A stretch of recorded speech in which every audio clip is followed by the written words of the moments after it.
աշխատանքը հետևյալն է։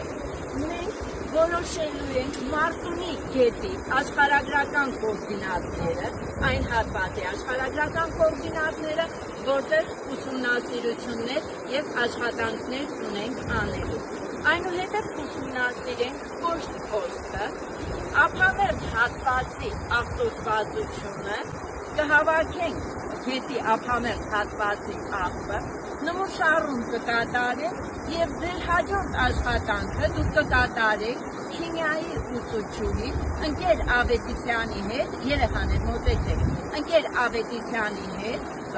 որտեղ եւ Սանեբիսկայանում եւ մեր քիմիայի լաբորատորիայում դուք կկատարեք բիոքիմիական վերլուծություն ջրի որակի վերաբերյալ։ Դե եկեք անցնենք մեր աշխատանքներին։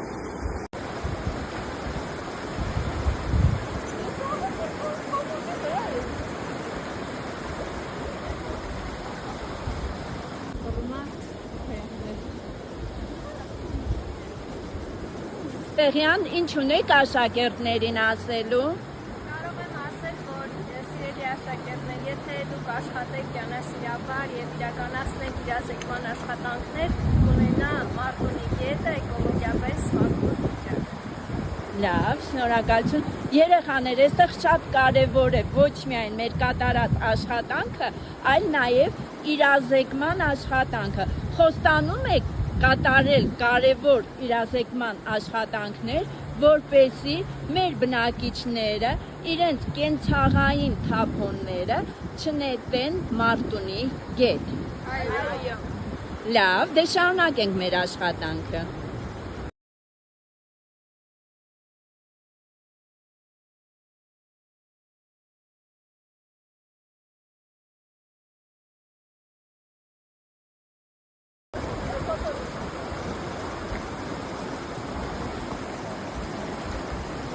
Այժմ գտնվելով մեր դպրոցի քիմիայի լաբորատորիայում կատարելու ենք նմուշառված ջրի հետազոտություն։ Առաջին քայլով կատարելու ենք մեր նմուշառված ջրի միջավայրի pH-ի որոշում ունիվերսալ ինդիկատորի միջոցով։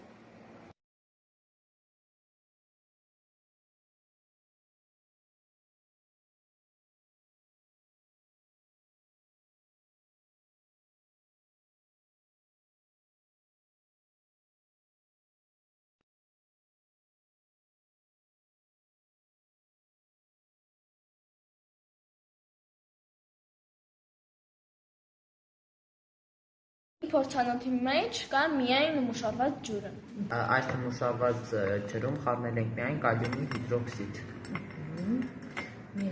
Իմ քիմիական վարակի մեջ լցված է սովորակի ջուր։ Այժմ որոշենք այս լուծույթների միջավայրերը։ Անենք փորձը։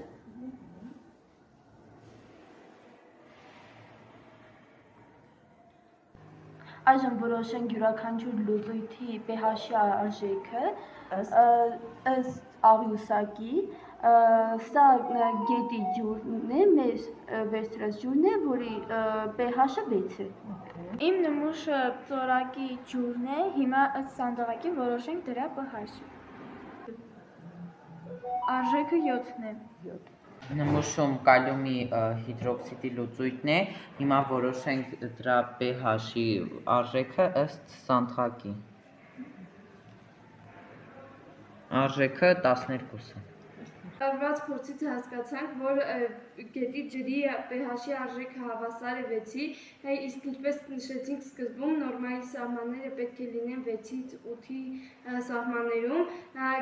Հիմնվելով արդյունքներին կարող ենք եզրակացնել, որ միջավայրը թույլթթվային է եւ համապատասխանում է նորմայի սահմաններին։ Տարիներ շարունակ Մարտունի քաղաքում կոյուղաջրերը հեռացվել են ոչ ճիշտ ձևով եւ շատ բարեխիղճ մարդիկ իրենց կոյուղաջրերը լցրել են գետեր, դրանով նպաստելով գետերի աղտոտվածությանը։ Այժմ ուրախ ենք, որ Մարտունի քաղաքում կարգավորել են կոյուղաջրերի դուրսբերումը եւ չեն գնում կոյուղաջրերը գետեր, որը նպաստում է գետերի ջրերի աղտոտման նվազեցումը։ Ոչ ճիշտ մաքրող օգտագործմամբ առաջանում են սուլֆատ, նիտրատ, ֆոսֆատ իոնները կոյուղաջրում, որներ Վաստեն գետի ջրի ձախ գետի նմուշառված ջրում տեսնենք արդյոք առկա է սուլֆատ իոն։ Սուլֆատ իոնների հայտնաբերման քիմիական ռեակցիան